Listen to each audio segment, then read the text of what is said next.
मिरज तालुक्यातील 18 पतसंस्थांच्या निवडणुकीचा कार्यक्रम जाहीर झाला आहे।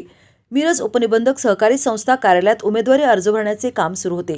या ठिकाणी उमेदवार आणि त्यांचे सूचक कार्यालयात अर्ज भरण्याची प्रक्रिया करत होते। अर्ज भरण्याची मुदत संपल्यावर दुपारी 3 वाजल्यानंतर निवडणूक अधिकारी अश्विनी के नदाफ या कार्यालयात नव्हत्या। मात्र त्यांचे अन्य कर्मचारी अर्ज भरून घेण्याचे काम सुरू असल्याचा आरोप राष्ट्रवादीचे उत्तम आबा कांबळे यांनी केला आहे। 25 जानेवारीला दुपारी 3 वाजेपर्यंत अर्ज भरण्याची शेवटची मुदत असतानाही 4 वाजले तरी या कार्यालयात उमेदवारी अर्ज भरण्याचे काम सुरू होते, असा आरोप राष्ट्रवादीचे सामाजिक न्याय विभागाचे जिल्हाध्यक्ष उत्तम आबा कांबळे यांनी केला आहे। कार्यालयात जाऊन त्यांनी मुख्य लिपिक आणि निवडणूक अधिकारी श्रीमती अश्विनी के नदाफ यांना धारेवर धरत जाब विचारला। दरम्यान सर्व निवडणूक प्रक्रिया नियमानुसार राबवली जात आहे। ज्या अर्जात त्रुटी होत्या त्या त्रुटी दूर करून घेण्यासाठी उमेदवार या कार्यालयात उभे होते। नियम सोडून कोणताही अर्ज स्वीकारला नाही, असा दावा मुख्य लिपिक आणि निवडणूक अधिकारी श्रीमती अश्विनी के नदाफ यांनी केला आहे। मी उत्तमराव संपत कांबळे, अध्यक्ष राष्ट्रवादी काँग्रेस पार्टी सामाजिक न्याय विभाग सांगली जिल्हा। मी या ठिकाणी उपनिबंधक कार्यालय मिरज या ठिकाणी 3:30 वाजता या ठिकाणी मी आलो असता या ठिकाणी सहकारी पतसंस्थाच्या 18 पतसंस्थेच्या निवडणूक कार्यक्रम जाहीर झालेला आहे। त्याचा अर्ज भरण्याची आजची अंतिम तारीख 25/1/2024 होती। त्याची वेळ 3 वाजेपर्यंत होती, परंतु या कार्यालयात 4 वाजले तरी अर्ज भरून घेत होते। या कार्यालयाच्या तात्पुरता चार्ज दिलेले निवडणूक अधिकारी नदाफ मॅडम यांनी 4 वाजता अर्ज स्वीकारून घेतलेले आहेत। मी या निमित्ताने निवडणूक निर्णय अधिकाऱ्यांना विनंती करतो आहे की 3च्या नंतर जे अर्ज आलेले आहेत ते अर्ज स्वीकारू नये।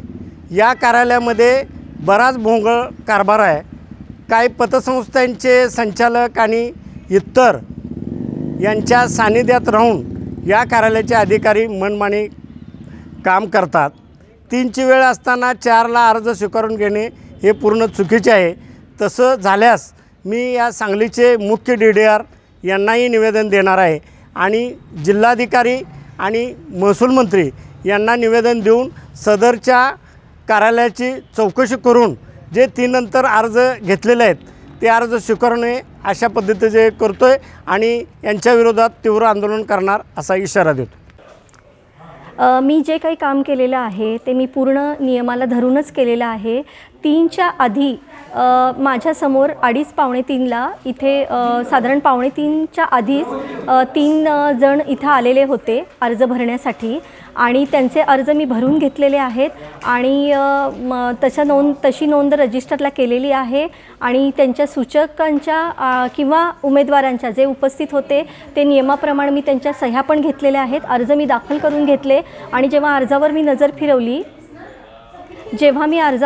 फिरवली तर त्यावेळेला तिथे किरकोळ ज्या त्रुटी होत्या, ज्या नियमानुसार असं सांगितलेलं आहे की त्या किरकोळ त्रुटी जर असतील आणि त्या तुम्हाला तिथं दिसल्या तर निवडणूक निर्णय अधिकाऱ्याला तेवढा म्हणजे त्यांनी ती मुभा दिलेली आहे की जो उमेदवार असतो त्याचा अर्ज त्या किरकोळ त्रुटी दूर करण्यासाठी देऊ शकतो आणि त्या त्रुटी ते दूर करत म्हणजे ते उभे होते आणि त्याच वेळेला नेमके हे जे तक्रारदार तुम्ही म्हणताय ते आत आले आणि त्यांना तसा गैरसमज झालेला आहे की हे अर्ज 3 नंतरही कामकाज चालू आहे। वास्तविकता निवडणूकचे जे नियम आहेत तर त्यामध्ये असं नमूद आहे की 3च्या आधी निवडणूक निर्णय अधिकाऱ्याच्या कार्यालयामध्ये जर उमेदवार आले आणि त्यांनी अर्ज भरण्याची त्यांची म्हणजे जी तयारी असेल तर त्यांनी तो अर्ज दाखल केला तर 3च्या आत ते आलेले असल्यामुळं जर समजा तुमच्यासमोर जर 100 जण असतील